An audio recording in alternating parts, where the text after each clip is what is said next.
আপু আসসালামু আলাইকুম। ওয়ালাইকুম সালাম। কেমন আছেন? ইনশাআল্লাহ ভাই ভালো আছি, ইনশাআল্লাহ। আল্লাহর রহমতে ভালো আছেন। হুম। আচ্ছা, এই যে ক্যামেরার সামনে কেন আসছেন? ক্যামেরার সামনে কেন আসছি? অনেক কষ্ট মনের ভিতরে নিয়ে আসতে ক্যামেরার সামনে আসছি। এই যে কষ্ট, তো আমার মনে হয় না যে আছে আপনার। আপনি তো অনেক কষ্ট হাসতেছেন। আমার ভিতরে অনেক কষ্ট। মানুষের কষ্টের ভিতরে যে হাসতে পারে সেই একটা মানুষ।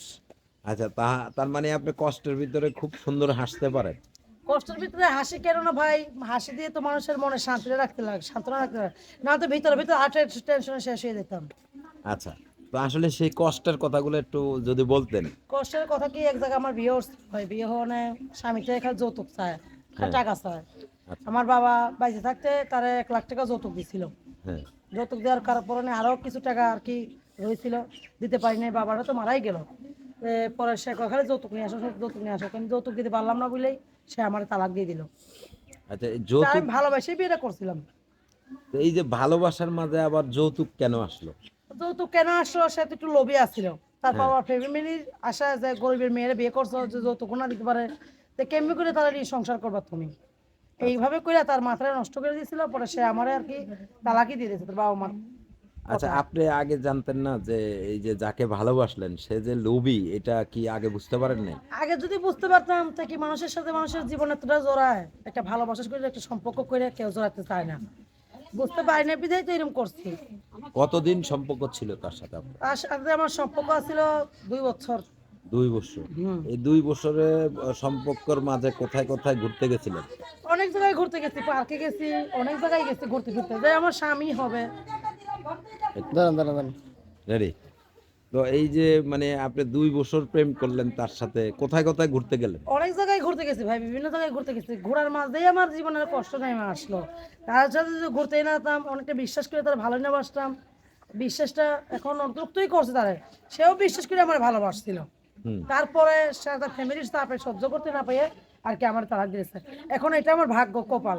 এখন তার মাঝে যদি একটা সৌন্দর্য স্বামী আমি পাই, সারা জীবনই তার সাথে আমার জীবনটা জড়াইতে চাই, সে যেন আমার দুঃখ কষ্টটা বুঝে পাশে রাখতে চায়।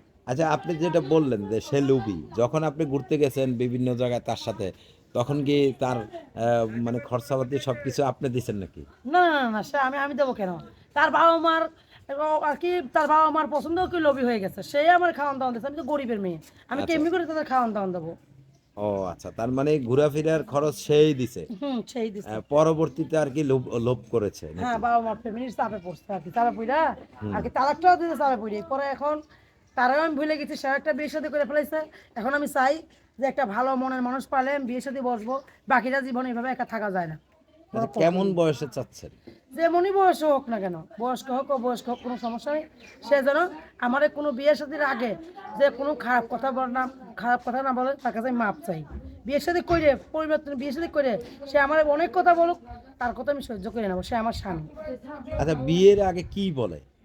বিয়ের আগে অনেক কথাই বলে যে ঘাড় থেকে উন্না ফেলা, একটু উন্না ফেলাই তো দেখো, আমি তোমার দেখি। সেটা তো আমি পাপের কাজ করতে পারবো না, কারণ আমি নামাজ পড়ি। নামাজ পড়তে হয়, একটা মুসলমান মেয়ে যদি একটা এরকম কাজ করতে যাই, সে তো মুসলমান হয় না কখনো। এই কারণে আমি ভয় পাই যে সে কখনো যেন আমার কোনো দুর্নাম না ছড়ায় রাস্তাঘাটে। আচ্ছা, অন্য একজনের সাথে করতে গেলে সবাই তো করবে যে আমার তুমিও একটু উন্নারা ফেলাও। সত্যি হ্যাঁ, এটা খারাপ। আমি আচ্ছা, চাই একজন, আমি 10 জন চাই না। ভালো মনের মানুষ একজন চাই, সে সারা জীবন আমার পাশে থাকে, আচ্ছা, তো বুকে বুকে থাকে। আপনার সাথে যদি কেউ যোগাযোগ করতে চায়, কিভাবে যোগাযোগ করবে? কিভাবে যোগাযোগ করবে? মোবাইলের মাধ্যমে যোগাযোগ করবে।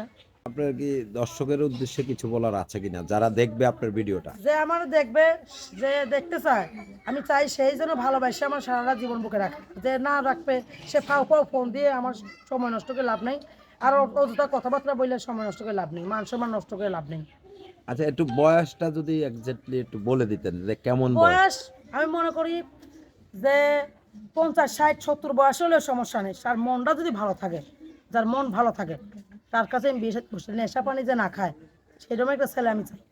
আচ্ছা, এই যে 70 বছরের লোকের কাছে আপনি যে বিয়ে বসতে চাইলেন, সে তো মানে কতদিন বাঁচবে? সে এখন ভাই, এখন মানুষের হায়াত মহতের কথা বলা যায় না, বুঝছেন? 2 দিনের বাচ্চা থাকে না, সে আবার 1 বছরের 100 বছরের মানুষও থাকে। 2 দিনের বাচ্চা থাকে না, ওই নিয়ত করে থাকে লাগবে না। মানুষের হায়াত মহতের কথা কখনো কোনোদিন বলে যাওয়া যায় না। আচ্ছা, তাহলে আরেকবার বলেন না কেমন বয়সের হলে যাবে? 50 হোক 70 হোক 80 হোক কোনো সমস্যা নেই। সে যদি আমার মনটা বুঝে, দুঃখ কষ্ট বুঝে, পাশে থাকে, 5 ওয়াক্ত নামাজ পড়াতে পারে, সেরকম ধরনের আমি স্বামী চাই। তো ঠিক আছে, ভালো থাকবেন।